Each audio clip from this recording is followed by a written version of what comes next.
جب مولانا الیاس صاحب رحمۃ اللہ علیہ کے زمانے میں فاقے شروع ہو گئے نا نظام الدین میں،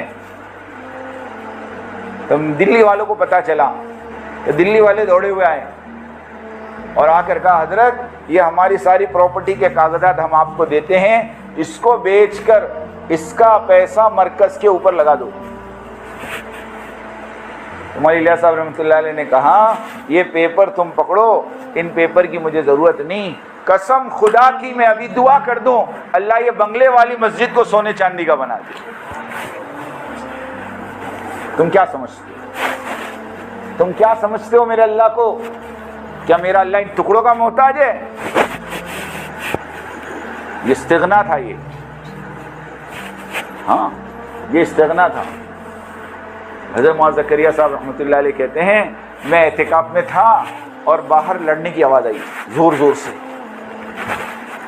میں گھبرایا کہ کیا ہوا نظام الدین میں باہر آیا تو مولوی یوسف صاحب رحمۃ اللہ علیہ ایک دلی والے کو غصہ کر رہے تھے۔ میں نے پوچھا کیا ہوا، تحقیق کی تو پتہ چلا کہ وہ دلی والا بہت بڑی رقم لے کر آیا تھا مولوی یوسف کے پاس، اور آ کر مولوی یوسف صاحب کو کہہ رہا تھا کہ یہ میرا ہدیہ لے لو، اور وہ مولوی الیاس کا بہت قریبی ساتھی تھا۔ تو حضرت مولانا صاحب رحمۃ اللہ علیہ اتنا غصہ اس پر کہ پورا مرکز جمع کر دیا کہ تیری ہمت کیسے ہوئی یہ پیسہ یہاں لانے کی۔ مولانا زکریا صاحب نے پھر مولانا یوسف کو کہا اجی یہ تمہارے ابا کے ساتھیوں میں ہیں اور تمہارے ابا کے زمانے سے آتے ہیں یہاں۔ جب ابا کا نام سنا تو تھوڑے ٹھنڈے پڑ گئے۔ مولانا زکریا صاحب تو بڑے تھے، مولوی یوسف صاحب کے سسرے ہوتے ہیں، مولوی یوسف کو پکڑ کے اندر لے گئے اور وہ جو ساتھی تھے ان سے معافی مانگا، وہ ان کا مزاج تھوڑا گرم ہے، یہ غصہ ہو گئے، معاف کرنا۔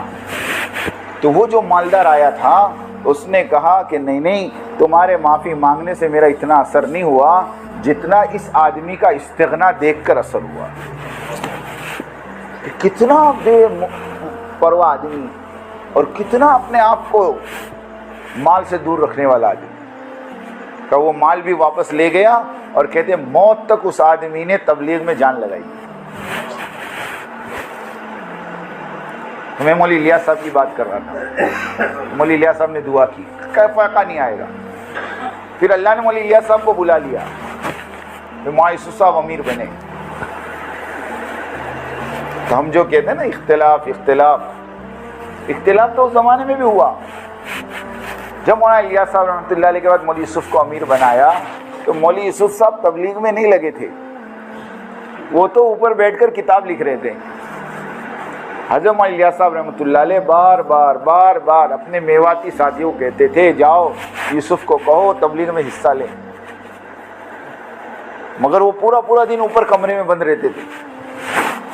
لیکن کس کو معلوم تھا کہ اوپر جو کام ہو رہا تھا وہ تبلیغ کا ہی ہو رہا تھا۔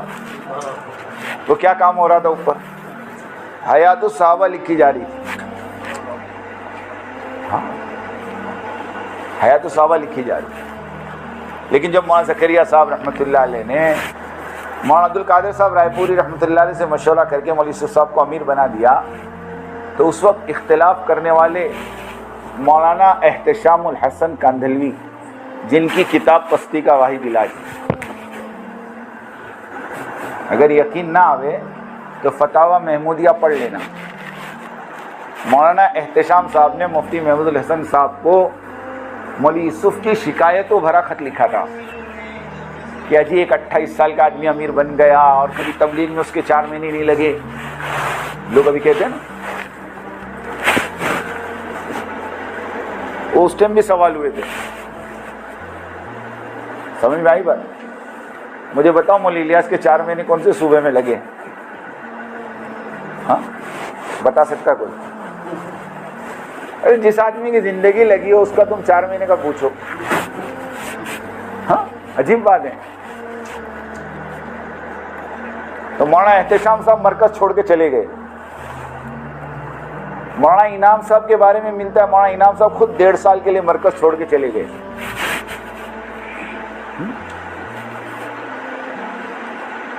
لیکن یہ مخلصین تھے، ان کو اختلاف تھا، مخالفت نہیں تھی۔ فرق سمجھنا، ایک ہوتا ہے اختلاف اور ایک ہوتی ہے مخالفت، اور مخالفت جو کرتا ہے وہ محروم ہوتا ہے۔ ہاں، مخالفت جو کرتا ہے وہ محروم ہوتا ہے۔ شیطان نے آدم کی مخالفت کی تھی علیہ السلام، اس لیے توبہ کی توفیق نہیں ہوئی اس کو۔ اختلاف نہیں تھا اس کو مخالفت کی کہ میں 6 لاکھ برس اللہ کی عبادت کی، میں اتنا بڑا عابد، اور مجھے چھوڑ کے اللہ یوں کہے انی جاعل فی الارض خلیفہ، کہ زمین کا خلیفہ میں انسانوں کو بناؤں، یہ ہے کون میرے سامنے کا بچہ؟